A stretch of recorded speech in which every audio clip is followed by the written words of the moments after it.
The 2nd of September, 1998, around 10 p.m., a passenger aircraft flying at 33,000 feet over the North Atlantic. Inside the cockpit, smoke was spreading because something was burning behind the walls. Within minutes, aircraft crashed into ocean.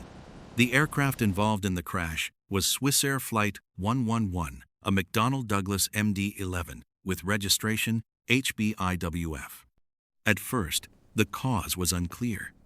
After 4.5 years of investigation by the Transportation Safety Board of Canada, investigators uncovered what had gone wrong. This is the story of Swissair Flight 111 and how it crashed within 2 hours of takeoff. McDonnell Douglas MD-11 was built in 1991 and delivered to Swissair. For its entire 7-year service life, it flew for just one airline. MD-11 represented a new generation of long-haul aircraft designed to be more efficient, more automated, and less dependent on human intervention. A highly automated cockpit was introduced, and it eliminated the role of dedicated flight engineer. By the time of the crash, HBIWF had logged over 36,000 hours in the air. It was powered by 3 Pratt & Whitney PW turbofan engines, each performing exactly as designed. Inside the cabin, the layout reflected Swissair's premium long-haul service, first class, business class, and economy configured to carry passengers across oceans. Swissair Flight was widely known as the UN Shuttle. Its scheduled arrival in Geneva, a global hub for international diplomacy, made it the preferred choice for United Nations officials, diplomats, and leading researchers traveling between North America and Europe. On the day of the flight accident, some of the world's most influential persons were on board. Among them was a former head of the World Health Organization's AIDS program and a senior official with the UN Refugee Agency. With passengers of such global importance, the flight operated under intense expectations, strict schedules, with safety as their utmost priority. The aircraft also carried valuables like cash, diamonds, and works of fine art below the cabin. This was not just another commercial flight, but a critical link in the world's diplomatic and financial network. In 1996, Swissair made a major upgrade to its flight by installing a new in-flight entertainment network. It was designed to impress premium passengers by offering them interactive features rarely seen at the time: video games, news, and even onboard gambling. To set up the network, new electrical wiring was added to the aircraft. This wiring passed through a very sensitive area above the cockpit and the front part of the cabin ceiling. With the upgrades complete, Swissair Flight 111 returned to regular service. On the evening of the 2nd of September, 1998, the aircraft prepared for another routine journey across the Atlantic. At 8:18 p.m., Swissair Flight 111 departed New York's John F. Kennedy International Airport, bound for Geneva. For more than an hour, the flight was routine. Then, at 33,000 feet, something strange happened. At 10:10 p.m., the crew noticed an unusual smell in the cockpit. It wasn't smoke. A smell subtle, unfamiliar, and easy to dismiss. For the next 14 minutes, the pilots treated the situation as a minor issue. Based on past experience, they believed it was likely an air conditioning problem, something they had encountered before without serious consequences. But behind the cockpit walls, the reality was far more dangerous. By the time the crew realized there was a fire, it had already spread to critical parts of the aircraft. Electrical wiring began to fail, and systems like the autopilot and main flight displays stopped working one by one. As the problem became more serious, the pilots decided to land the plane at Halifax. Because the aircraft was too heavy to land safely, they followed normal rules and dumped fuel first. This was the correct procedure technically, but it took extra time, and that time became very important. Investigators later found that the fire was advancing at a terrifying pace. Even if the pilots had skipped the fuel dump and turned directly toward the runway, the outcome would likely have been the same. The real problem in the Swissair crash was not only the fire, but also how the pilots had been trained to deal with a fire like this.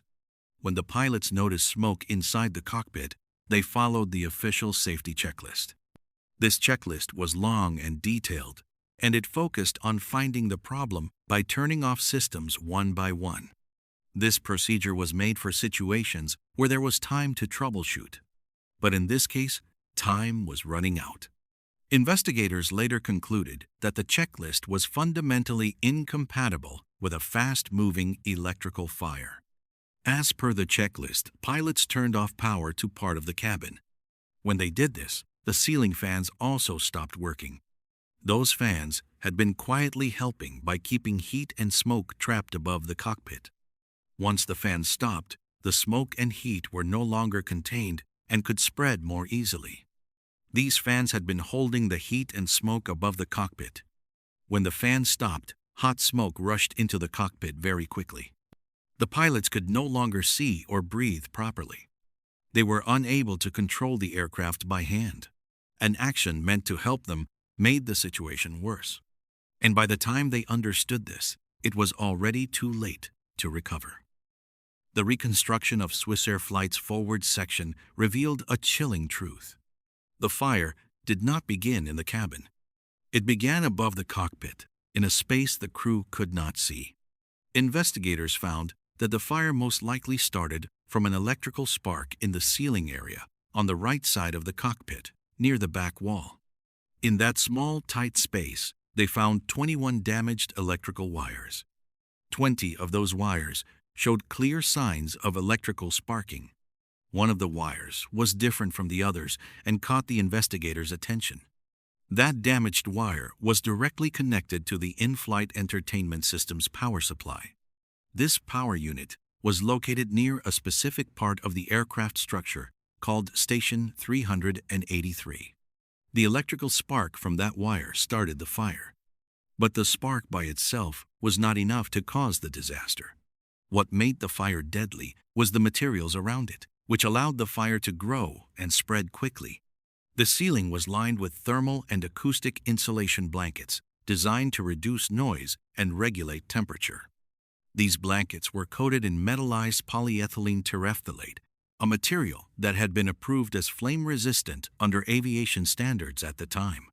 Investigators found that in real conditions, metallized polyethylene terephthalate insulation could catch fire easily and spread flames very fast, even from a small electrical spark.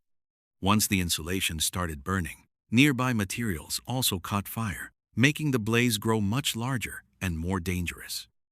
The heat melted silicone caps on the air conditioning ducts. This allowed oxygen-rich air to flow directly into the fire, making it burn faster. Other materials nearby, foams, adhesives, and fasteners, also caught fire. Splicing tapes allowed flames to leap from one insulation blanket to another, creating a continuous path for the fire to spread.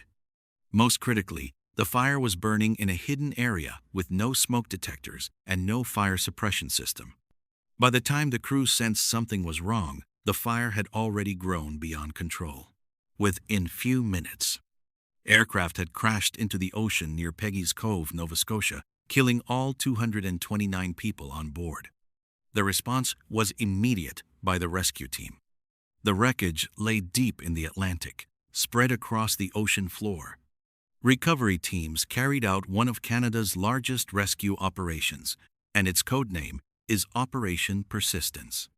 At a temporary morgue, forensic pathologists worked for weeks to identify victims using DNA and dental records. The impact of Flight 111 was not limited to the wreckage in the Atlantic. For Swissair's parent company, Swissair Group, the crash came at a very bad time, when the airline was already struggling financially. The flight crash attracted worldwide attention and led to many lawsuits worth billions of dollars. While insurance covered the physical loss of the aircraft and many immediate liability claims, it could not protect the airline's reputation. By the year 2000, the financial damage was clear. The collapse of the Swissair company was because of the convergence of multiple forces, like the Flight 111 crash and the crisis in global aviation, after the attacks of the 11th of September 2001. On the 2nd of October 2001, all Swissair planes were stopped from flying. After that, Swissair's flights were taken over by Crossair, a smaller airline. Along with the tragedy, a huge amount of valuable cargo was also lost, leading to massive insurance payouts. In the aftermath, Lloyd's of London reportedly paid out hundreds of millions of dollars in insurance claims for the lost valuables. The crash exposed serious flaws in fire safety testing and led to major global safety changes. Investigators issued 23 safety recommendations that reshaped how aircraft are designed, certified, and operated around the world. As a result, regulators introduced far stricter flammability standards, requiring materials to resist not just ignition, but the rapid spread of fire under intense radiant heat. The investigation also changed how pilots are trained to respond to smoke and fire. Before Flight 111, crews were taught to troubleshoot methodically, identifying the source of smoke before taking drastic action. But today, the rule is clear: treat smoke as an immediate emergency and land as soon as possible.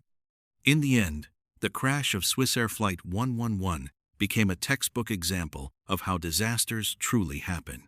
For more stories related to aviation crashes, subscribe to the channel